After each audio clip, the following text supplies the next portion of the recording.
Cilaka nggih anak kula Swatama niki pun dadi banten. Swatama pun dadi korban labot-labot Angger Duryudana. Botakipun belani mayah kula Lesmana. Swatama geng napa tanding kalih Petruk. Petruk kendel awet gadhahi piyandel Sencaki mbotoi nggih. Sencaki mbotoi Petruk inggih kelakon modar kok Sencaki. Bos. Pak dusisan gawe.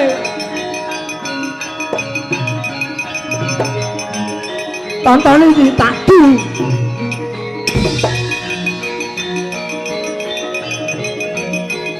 Bos.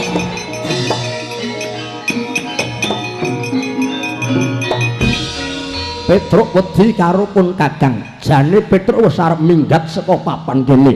Nanging Petruk dadi kendel mergo duweni piyandel dudu pusaka jimat kemat ning piyandele Petruk Sencaki. Kowe pidak jempol gedhek antuk ngethek seranggon nebus sauyun karo Petruk. Lepat kula menapa dosa kula menapa ndadak mawi takon. Kowe ndadak mawi gumbi kowe selak. Kowe njagoni Petruk mungsuh karo Kurawa. Yen pancen mbelani Petruk nyo tampanono. Bus. Wah, Modar, mati harap apa kowe? Yo, iki jalukan yo. Ayo maju kali.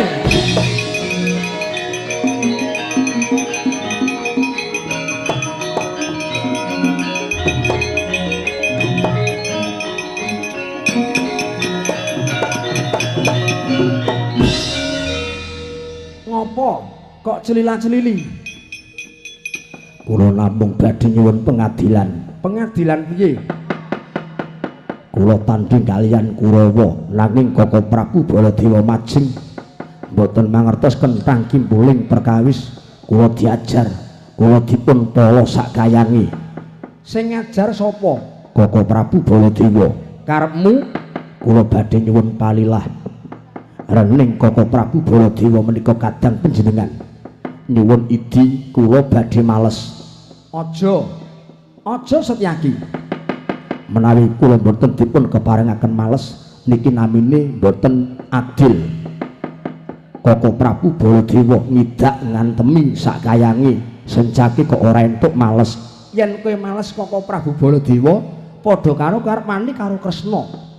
Aku sesembanmu, ratu gustimu. Ya ngono apa piye? Ora usah ndadake tanding karo Koko Prabu, tandinge karo Kresna. Ngadeg kok sing jejet, malang kerik.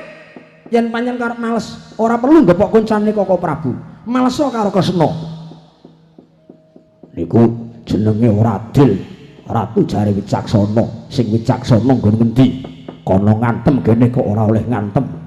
Diterima-terimake wae. Nanging kula isin sebab kula niku nggadahi jiwa senopati, jiwa prajurit.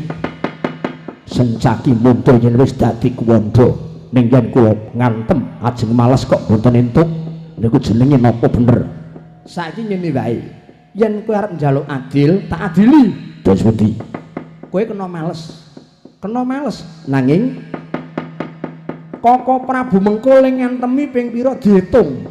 1 2 3 nganti sakake-akehe kowe kena males. Nanging le males aja karo Koko Prabu Baladewa modar.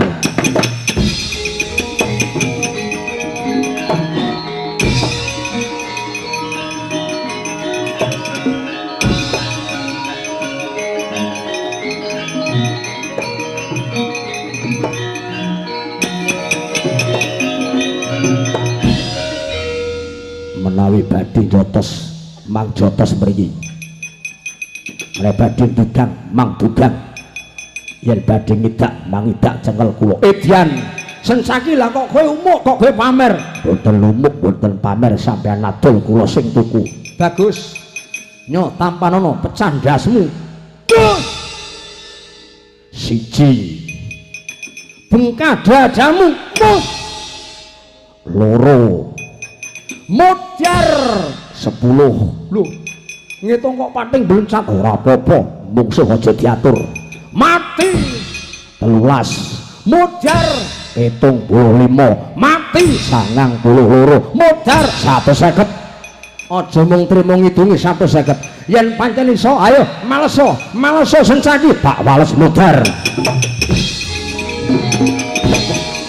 yo hei Edian musuh iki hei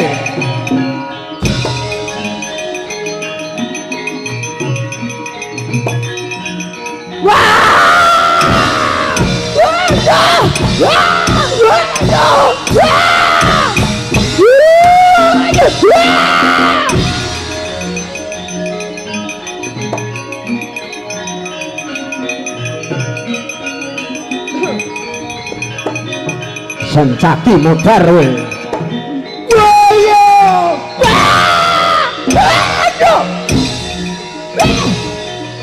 matane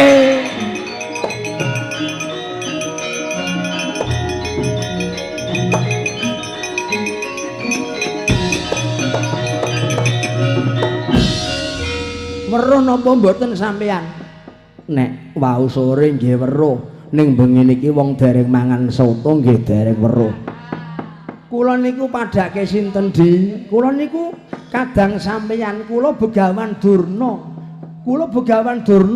lah kok nyekel bongkotan pring le ngamplengi sak kayange sing teng mriki wau sencaki tak kira sampeyan sencaki kula pentung cengele bola-bali kok jebulane Kakang Durna mpun ngerti nggih nyuwun pangapunten Kakang Durna wong ora jarak kalih mboten mun kadung lara ajeng pripun keterangane sing ajeng kula tanteng murid kula Werkudara Angger Baladewa kula aturi nyandhet kamurkanipun nggih Werkudara mrene Angger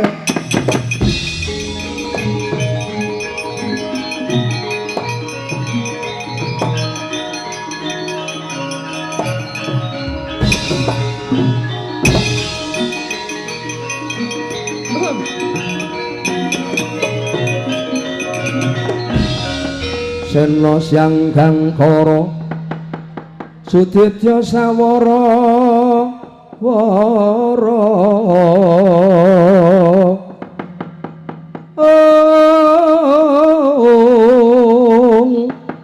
Genya kang pindha Gajah Setu Bondo panunggaling Kadang Bayu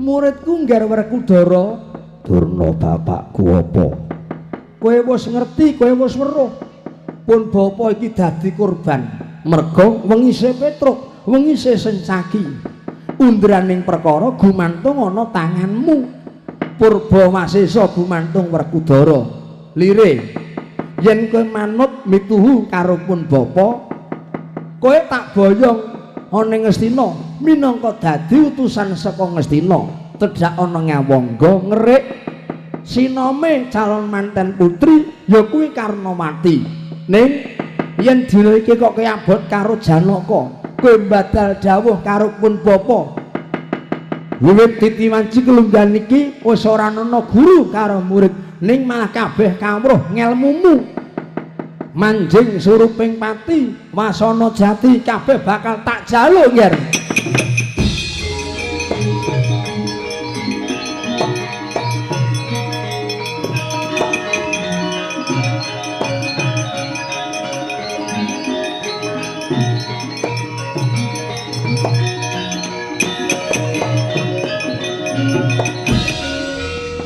aku butuh wangsulamu sing cetha piye kowe ngerik sinome Karnamati padha karo kowe wis ngenteng-entengke kewajibanipun bapa saguh apa ora ngger Werkudara karane kowe bapakku ya guru kang sejati bakal tak saguh aduh anakku ngger Werkudara muridku ngger muridku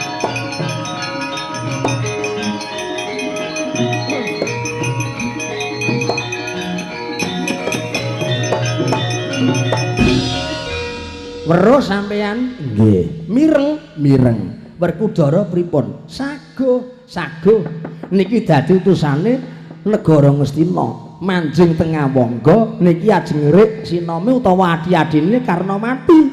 Kanthi mekaten mertandani karena mati bengi niki dadi jodhone Lesmana. Wong niki dereng bubar nggih duka mangke. Kok duka mangke pripun? Hayo Ngger, tak kanthi budale saka negara Ngastina. Tak derekke Durna bapakku.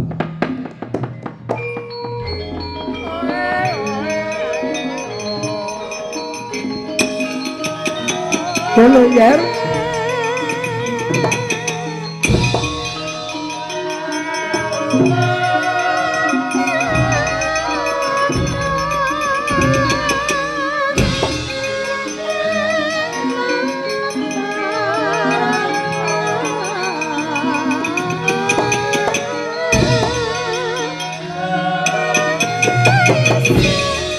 Aduh, kotor berbicara.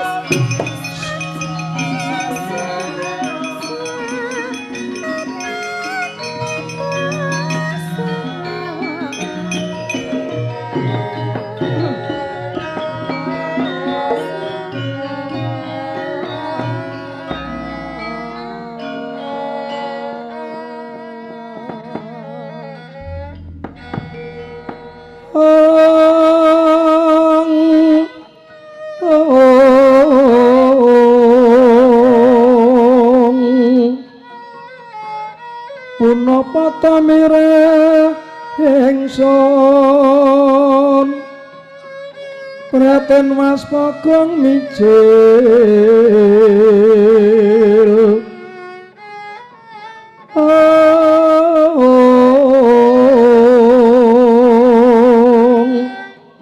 budhatan po karya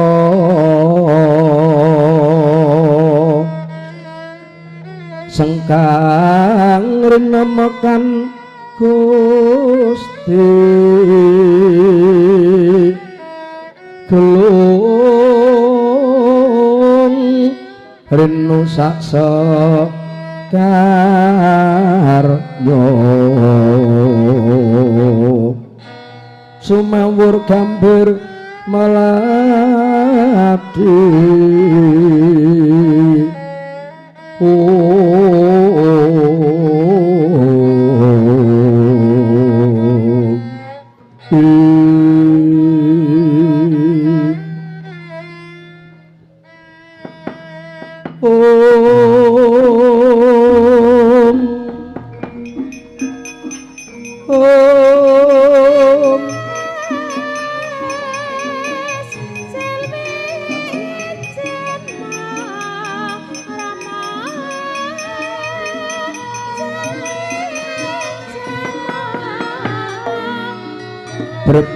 brebel mijil Mas Paniro hamara wayan kaca-kaca kembeng waspa netra rawat netra hidrasa wijiling waspa deres kaya dineres dipinguningani lamun Raden Werkudara sagah minangka dutanipun Prabu Duryudana nedha ngayomi dhateng Raden Lesmana Mandra Kumara kakanthi dening Penemban Durna miwah Patih Sengkuni nangis glolo kilurah Petruk sesenggrukan brol mijil ponang riwe sak jagung agengipun ketang tresnane dhateng Sang Bendara Raden Brontolaras atmajanipun Raden Arjuna Petruk ngemuti kaya ngapa panalangsaning manah Raden Brontolaras karana wiwit lair lineraken saking gua garbanipun ingkang Ibu Dewi Larasati tanpa tinenggan dening ingkang Rama Raden Janaka parandene mung nedya nambut silaning akrama nyuwun tulung dhateng ingkang wa Satronjo Dipati Raden Werkudara. Parandene Dan Werkudara maksih ngrungkepi dhateng yoga pulunan ing Ngastina. Mangkono gereng-gereng temah gero-gero sesambate kaya sendareng katyubing maruta arsa rukming daya. Aduh, Den, Ndara Pronto laras. Lah kok apes temen panjenengan nggenipun gesang, Gus? Dipun lairaken wonten Widara Kandhang mawon boten ditunggoni kalih ramamu. Sampan sekolah nggih sekolah dhewe, nyambut gawe nggih golek pegawean dhewe, ceker dhewe. Mboten nate njaluk warisan kamukten saking ramamu. Mung ngajeng dhawuh nyuwun tulung kalih wakmu mawon kok ora diwangi, ora dibantu malah belani wong liya. Gus, Ndara Janaka ketiwasan kula, Gus.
Ron mawur kadyubing angin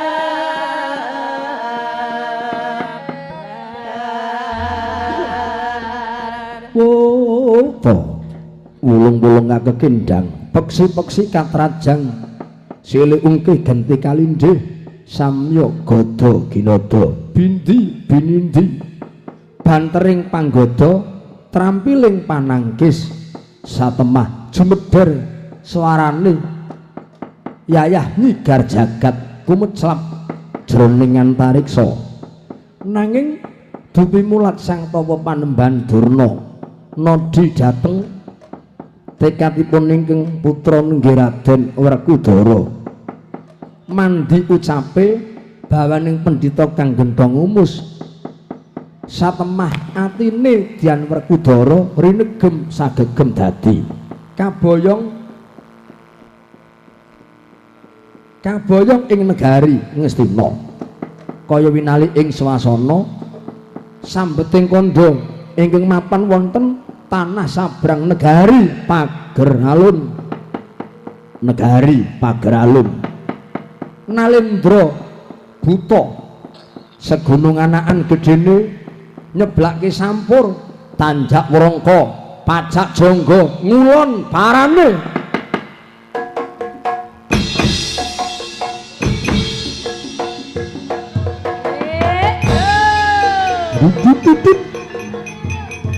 slendro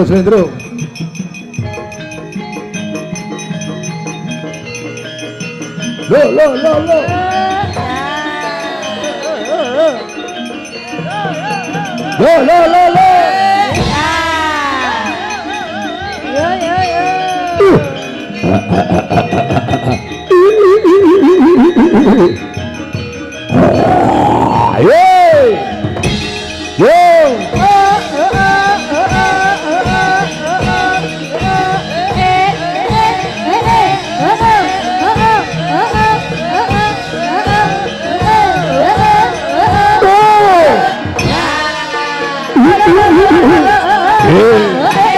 Yeah.